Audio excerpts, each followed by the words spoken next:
Pradhy in Education. This is Sneha Shah. As you know, we are currently running chapter number 2 polynomials and we have completed most of the part in the previous videos. इस video में we are just going to cover the last exercise, exercise 2.2, which is based on finding the zeros of quadratic polynomials and verifying the relationship between zeros and coefficient. And another question is about finding the given polynomial if they have given the sum and the product of the zeros. ठीक है, तो let's begin with the question. First question is find the zeros of the given polynomials. Zeros find करने के लिए basically जो भी p of x दिया है उसको इक्वल टू 0 कर लो पहले. ठीक है, फिर split the middle term. This is your c, this is a, मतलब a is 1 here, correct. a is equal to 1, b is -2 and c is -8. तो we will start with splitting the middle term using a into c का product, जिसके दो factors आएंगे जो आपको b दे रहे हैं. I can see the two factors as 4 and 2, और ये -8 है और ये -2 है, तो 4 नेगेटिव होगा, 2 पॉजिटिव होगा, correct. Therefore we can say कि x² -4x + 2x -8 is 0. Therefore x common, x -4 plus 2 common, x -4 is 0. Therefore x -4 into x -2 is x plus 2 is 0. Therefore x 4 है और x -2 है. These are the two zeros. So your alpha is 4, your beta is -2. Now verify करने के लिए सबसे पहले go for alpha plus beta. Alpha plus beta क्या होगा? 4 - 2 2. And what will be -b upon a? -2 upon 1, minus of -2 by 1, that is 2. तो ये verify हो गया. Alpha into beta, 4 into -2 -8, c upon a -8 upon 1, that is -8. Clear? ये आपको portion लिखना है. What I do is I have written in the notes please download करके check करना.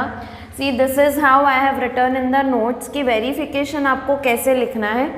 वेरिफिकेशन एक साइड पे बाय जीरोस, दूसरी साइड पे बाय फॉर्मूला, तो वो करके and then you write hence verified. Okay, that is how you will do the verification.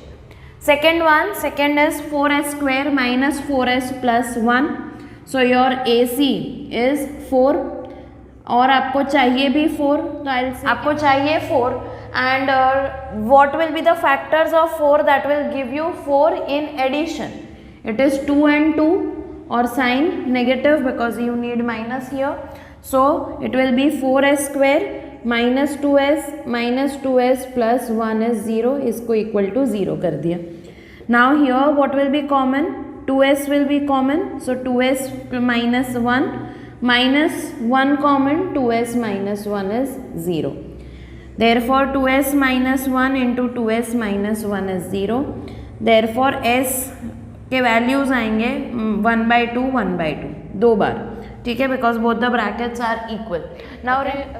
Now this is not given in standard form, तो पहले we will convert this into standard form. Standard form in the sense पहले square, फिर x, फिर constant, correct. Now what is your 6 into 3 is 18. 18 के ऐसे factors जो 7 दे रहे हैं, so 9 and 2. So what we get is 6x². Now you need -7 here, so -9 plus 2. Okay, -3 is 0. This is -18, so -9 plus 2. Therefore यहाँ से 3x common, 2x -3, फिर कुछ common नहीं है, so 1 बाहर, 2x -3. Therefore 3x plus 1 into 2x -3 is 0. Therefore 3x plus 1 is 0 and 2x -3 is 0. Therefore x is equal to 1 यहाँ -1/3 and x is equal to 3/2. So your alpha is -1/3 and your beta is 3/2. Verify is do it yourself portion. Easy है, please try करो. जब भी ऐसा एक equation form करते हो आप, तो please have a habit of writing A, B and C like I have written here. Okay, next is this. अब इसमें कांस्टेंट वाला टर्म नहीं है, next step you can do is you can take 4u common, totally बाहर ले लिया, 4u into bracket क्या रहेगा, इंटू ब्रैकेट क्या रहेगा, u plus 8, u plus 2 is 0. Now 4u into u plus 2 is 0. या तो 4u 0 होगा या तो u प्लस 2 0 होगा. Can u be 0? No. Variable अगर 0 हो जाएगा तो ये तो कुछ होगा ही नहीं. It will be 4 plus 8 is 0. It is invalid. So only this is possible. So u के एक ही वैल्यू है, u is equal to 2. Okay, because basically when you look at this expression, जब u बाहर आ जाएगा तो it remains a linear equation, linear polynomial. Clear? All right. t square minus 15, you can go for a square minus b square, right? So a minus b, a plus b. 15 है, square root possible नहीं है, तो you can write root 15. Therefore t is equal to root 15 और t is equal to minus root 15. ठीक है, तो these are your values alpha and beta. ये root 3 वाला जो एग्जाम्पल था वैसा ही है, same. Just don't get confused when you see any other variable apart from x, because variable कोई भी ले सकते हैं. It is nothing major कि difference आ जाए आपके calculation में, same ही है. Okay, here see 3 and 4, 3 into 4 plus 3 into minus 4 gives you minus 12. minus 12 के ऐसे factors जो हमें difference में 1 दे रहे हैं, so it is 4 and 3 only. Correct? So we get 3x square plus 3x minus 4x minus 4 is 0. 3x common अंदर रहता है x plus 1 minus 4 कॉमन अंदर रहता है x plus 1. I hope you are getting the point of changing the sign, क्योंकि minus sign बाहर ले ली, bracket के अंदर लिख रहे हैं, that is why I have to write plus sign. Correct? Therefore 3x minus 4 into x plus 1 is 0. Therefore 3x minus 4 is 0 and x plus 1 is 0. Therefore x के values आ रहे हैं 4/3 and x का value आ रहा है -1. Verify कर लेना, easy है, हो जाएगा. Okay, so that is your question number 1. Okay okay, now let's understand question 2 में क्या है. क्वेश्चन 2 में है एग्जाम्पल 4 जैसे क्वेश्चंस, जिसमें आपको सम और प्रोडक्ट्स दे रखे हैं. You have to find the polynomial के किस पॉलिनोमियल के लिए ये सम और प्रोडक्ट हो सकता है. ठीक है, मैंने एक बेसिक फॉर्मूला आपको बताया था, which is p of x is equal to k into bracket x square minus sum x plus product. Okay, this is the basic formula that you can use. मतलब बेसिकली कुछ नहीं है, minus b upon a plus c upon a, फिर a यहाँ पे LCM होके multiply हो रहा है, और कुछ नहीं है. It is not a major thing जैसे कोई फॉर्मूला है, it is just a simplified version. Okay, so इसके लिए क्या होगा, k into x square minus 1/4x plus, और ये -1 है तो -1.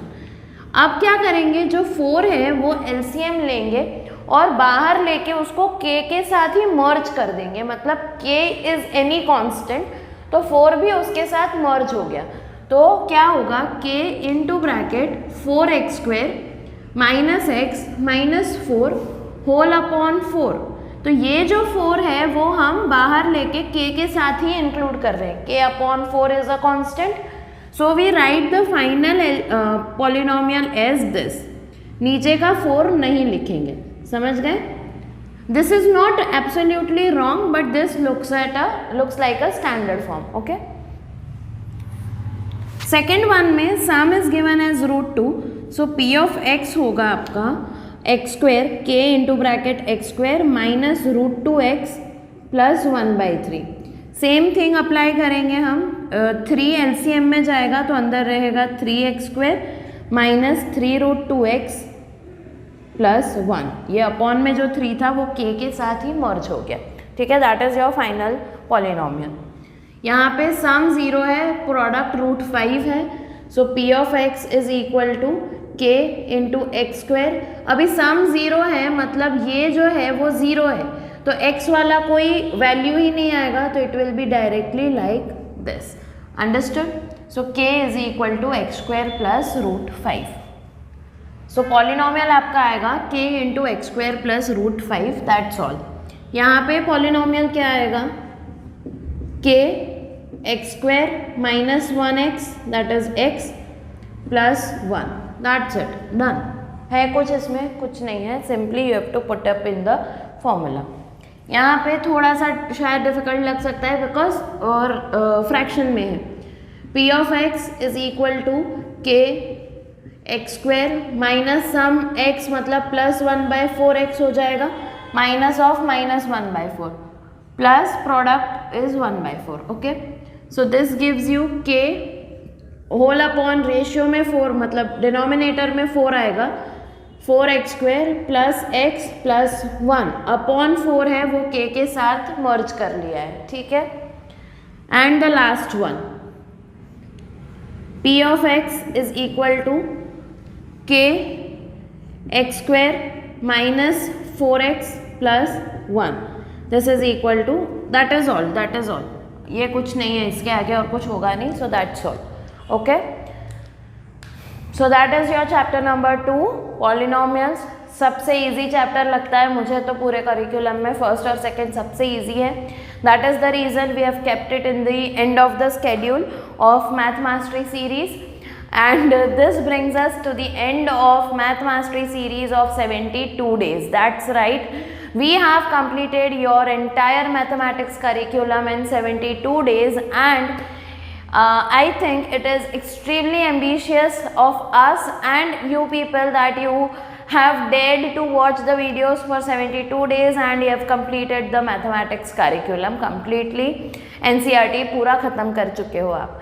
ठीक है. So don't think that this is the end of your class 10th mathematics. I am going to come up with many more things that are going to be beneficial for you. Some of them are like how to write your board examination paper for Gujarat board and CBSE students. There will be a complete video on explaining which section to attempt first, which question to be given more time, and where to speed up your writing speed, and everything will be explained in much detail through a video. एक video में हम दोनों boards के मतलब CBSE and Gujarat boards के papers भी solve करेंगे. Complete 3 hours के पेपर्स भी हम सॉल्व करेंगे इन पार्ट्स टू नो कि how you have to present your answer sheet. We will also have a series of one-shot videos. One-shot videos में I am going to cover some extraordinary questions. Like एक video में I will be teaching you कि first chapter का पूरा concept आ जाएगा, second chapter का पूरा concept आ जाएगा. एंड देन इसमें टाइम क्यों लग रहा था? Because we were solving each and every question of your NCERT book.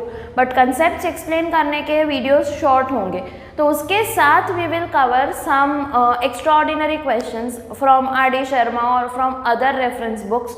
I have collected the question bank. जैसे आपको बाहर के क्वेश्चंस आ सकते हैं, पिछले बोर्ड एग्जाम्स के क्वेश्चंस जो NCERT में नहीं है वैसे questions, some specific questions we will cover in one shot videos. So please stay tune for those videos also. एक सीरीज पूरा आएगा 14 चैप्टर्स का, फ्रॉम चैप्टर 1 to 14 पूरा एक सीरीज आएगा. That will explain you little concepts about new questions, not only NCERT but new questions. So I hope you have enjoyed this series. I hope you have learned from us. I would really request you people to please share your learnings with your friends and your classmates. Let them know that there is a channel that is giving you the content that you exactly really like and you really enjoy learning from. I hope we are delivering what we have promised from the day 1 of our series. So yeah, stay tuned. Don't go away after this chapter. We are coming up with a lot more videos which are going to be extremely helpful to you in your class 10th board examinations. Thank you for being with us patiently. Thank you so much.